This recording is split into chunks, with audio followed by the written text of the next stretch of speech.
Councilwoman in the 4th Ward. As previously stated over and over and over again, I will not vote to support this resolution, and I have received more comments from residents of the 4th Ward regarding this issue than any other, and they have all urged me to vote no. You're done? Yep. Okay. Is there anybody else who would like the floor in the first round of discussion? Thank you, Madam Chair. Councilwoman in the 2nd Ward. All right, so as a resident of the 2nd Ward, which is adjacent to the food market, we have a lot of residents that are asking for us to do whatever we can to push it over the finish line so they can have a safe place to shop for groceries and fresh meats. So I am totally for this, but I know we don't have the support here this evening. So I would like to encourage my colleagues to consider leaving this in special affairs or not, because we want to make sure that they have an opportunity to vote. There is someone here to speak to this. I'm sorry, madam. There's someone here to speak to this. Oh, there's someone here to speak? Yes. Did we have someone here from the market? Yes. Okay, yes. So through you. Would you please join us at the lectern?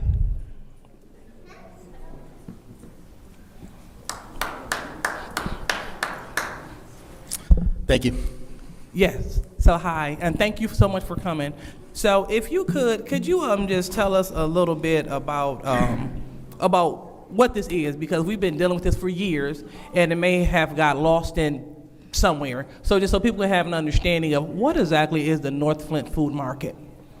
Definitely, thank you very much. My name is Chris Morris. I'm here as interim general manager with the market. Been working with them for several months here now as we're getting towards the final push to get open.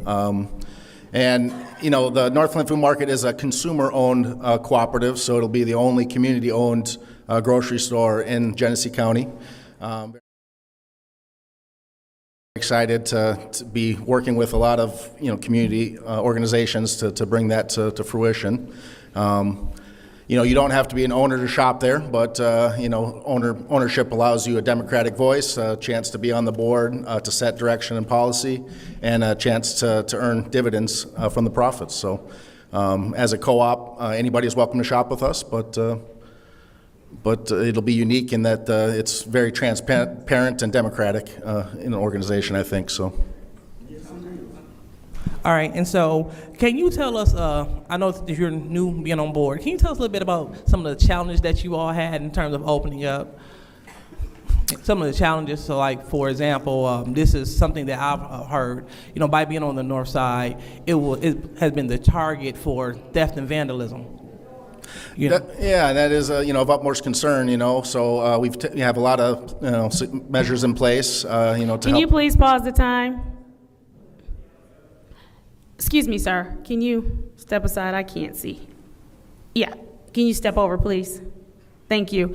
Ms. Williamson, I know that the hallway is echoing because it's empty, so we can hear you up here. I would ask that you would either be in or out. You cannot block the doors. And sir, you've been removed from this meeting. It is 5:47 in the evening. City Hall is no longer open. Would you please exit the building? Sir, exit the building. However you leave is up to you.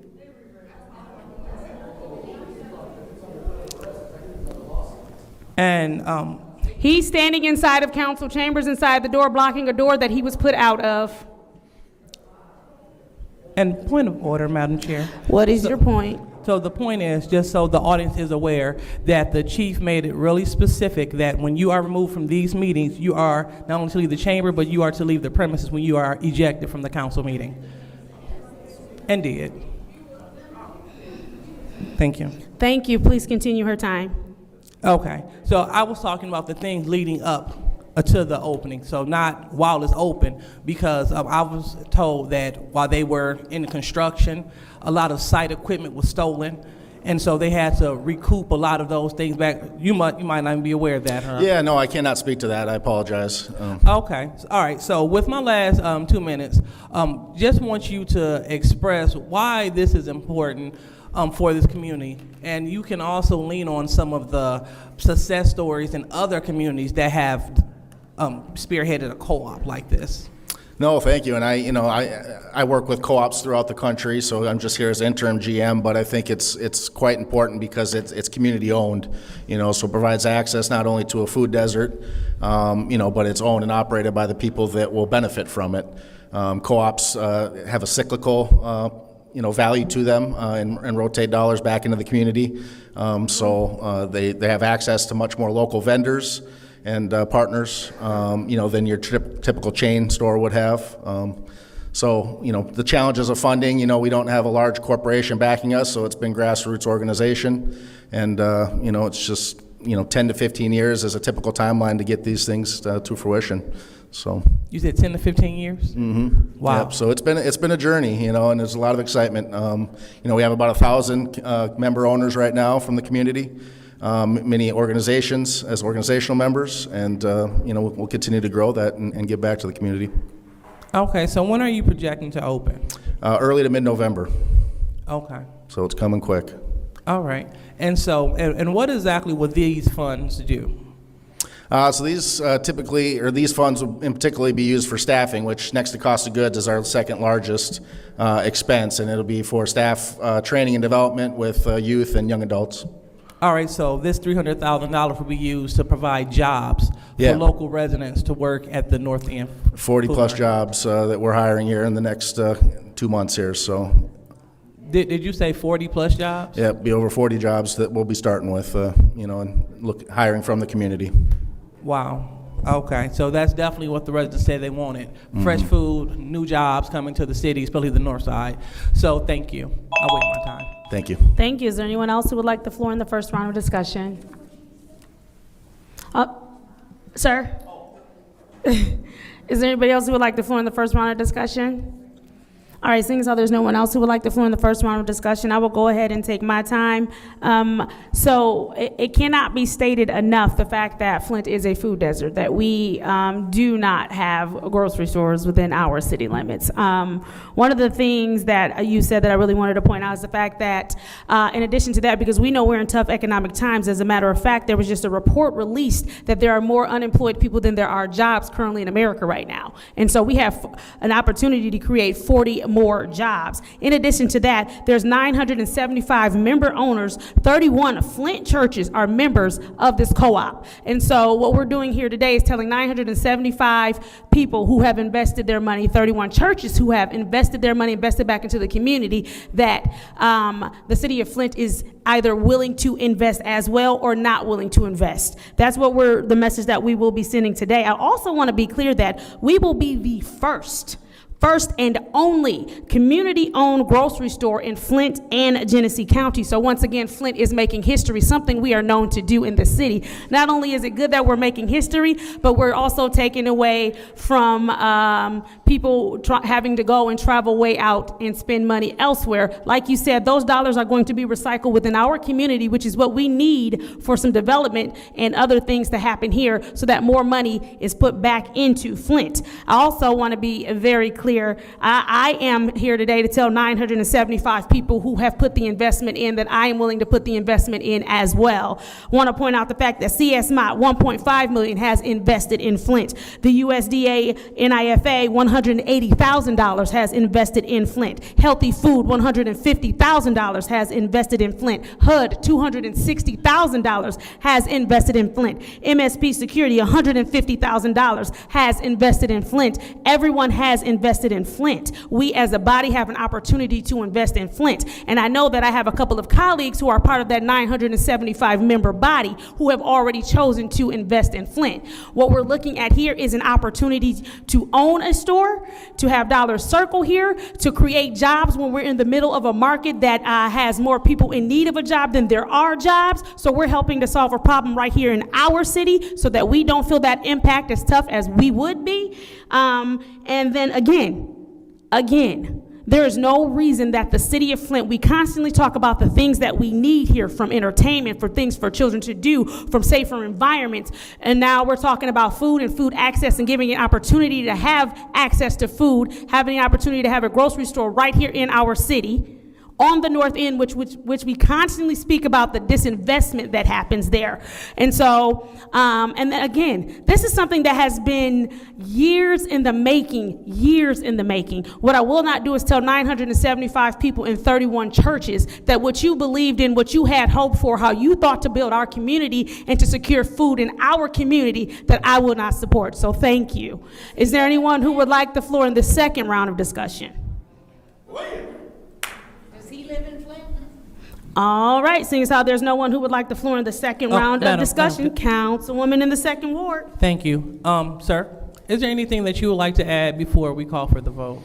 No, I think you articulated that very well. Thank you so much. You're welcome. All right, so again, thank you so much for coming.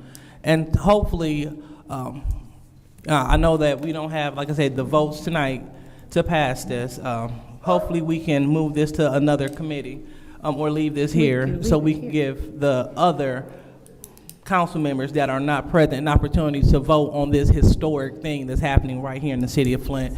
And also, just want to stress again, you know, this is what the residents said they wanted. You know, she read the stats, how many churches bought in, how many people bought in. And then we're about to bring in 40 members. Now, it's kind of disappointing to hear the councilwoman in the fourth ward say she's against it, where some east side residents may need a job and might try to work at the Flint Food Mart. But nevertheless, we want to make sure that we are providing jobs, that we're providing fresh food, opportunity, a quality of life, and also we're boosting up neighborhood value. On that north side, they didn't have anything, nothing. And so what this food market is doing is helping to boost that. They have a brand new remodeled school, elementary as well as middle school. They have a brand new food market. This is what they've been waiting on for a very long time.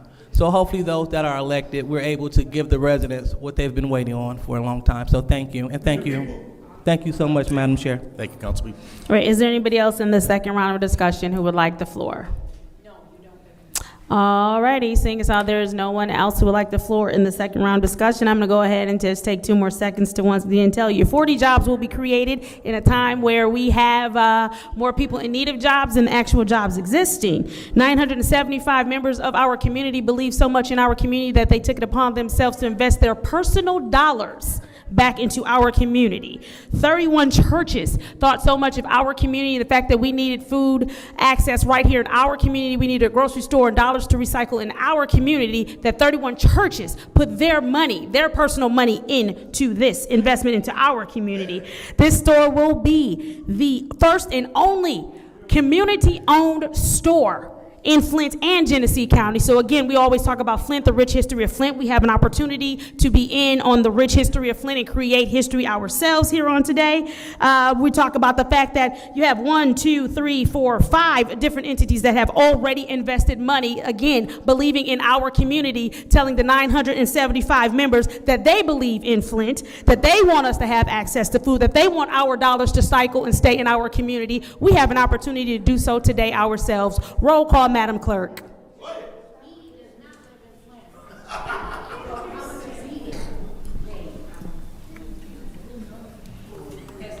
Ms. Burns is absent. Ms. Mashat? Yes. Mr. Jarrett? As a shareholder member, I abstain. Mr. Alamin? Yes. Dr. Lewis? Yes. Ms. Priestley? No.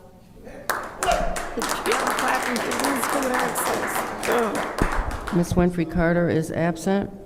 The vote is 3 yes, 1 no, 1 abstention. The vote is 3 yes, 1 no, 1 abstention. That resolution fails.